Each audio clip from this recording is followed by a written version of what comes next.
Hello friends, मैं हूं अजीज शेख। आप देख रहे हैं मूवी स्टॉक चैनल, जिस पर आज मैं बात करने वाला हूं फाइनली आई एम लेजेंड की आई हुई काफी अच्छी अपडेट के बारे में, जिसे लेकर कुछ कंट्रोवर्सी भी हुई थी। क्योंकि वार्नर ब्रदर्स के साथ जो स्टूडियो इस फिल्म को मिलकर बनाता है, उसने मैट्रिक्स फिल्म के चलते वार्नर ब्रदर्स वालों पर केस कर रखा है। क्योंकि सिर्फ मैट्रिक्स फिल्म को ही वार्नर ब्रदर्स के साथ मिलकर विलेज रोड शो वालों ने बिल्कुल भी प्रोड्यूस नहीं किया है। इसके अलावा भी कई सारे और प्रोजेक्ट्स है, जिन सभी के पीछे वार्नर ब्रदर्स तो हाथ धोकर पड़ा ही है, लेकिन इस उम्मीद के साथ कि उन कंटेंट को वो थिएटर्स नहीं बल्कि HBO मैक्स पर रिलीज करने के लिए बनाने वाला है। तो चलिए अब उन सारी की सारी कंट्रोवर्सी के साथ साथ एक काफी अच्छी अपडेट यानी कि आई एम लेजेंड 2 की बात कर लेते हैं। जिन सभी से पहले अब बनेगी मेरी छोटी सी रिक्वेस्ट, जो कि है चैनल को सब्सक्राइब, वीडियो को लाइक और शेयर करने की।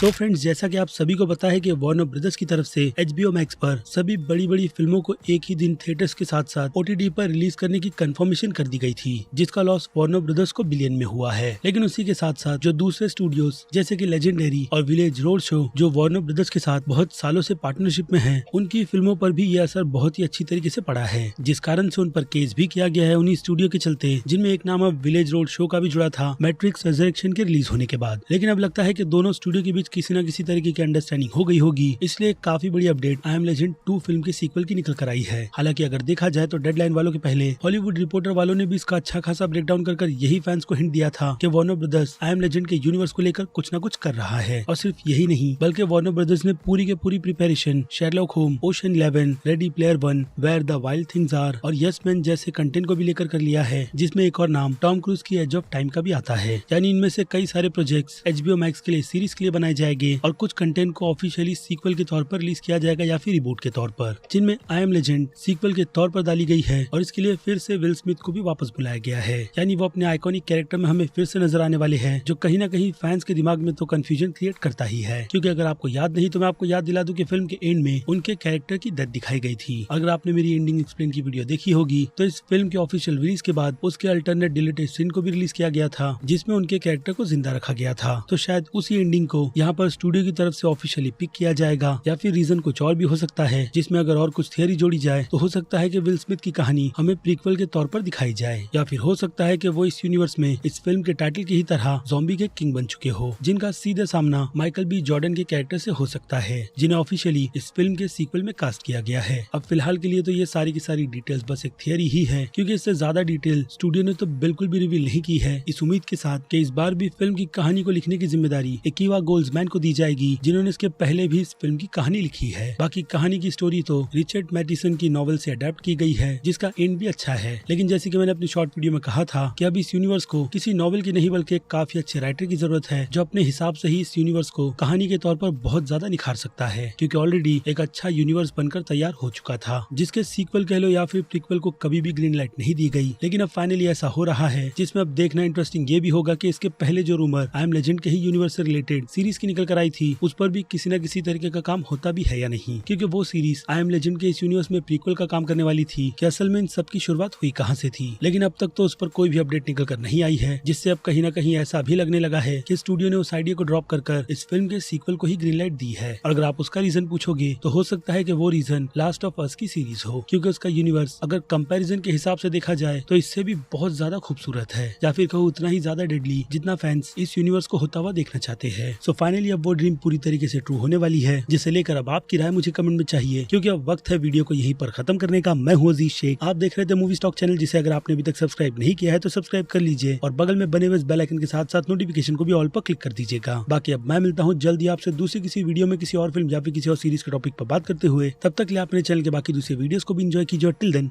बाय।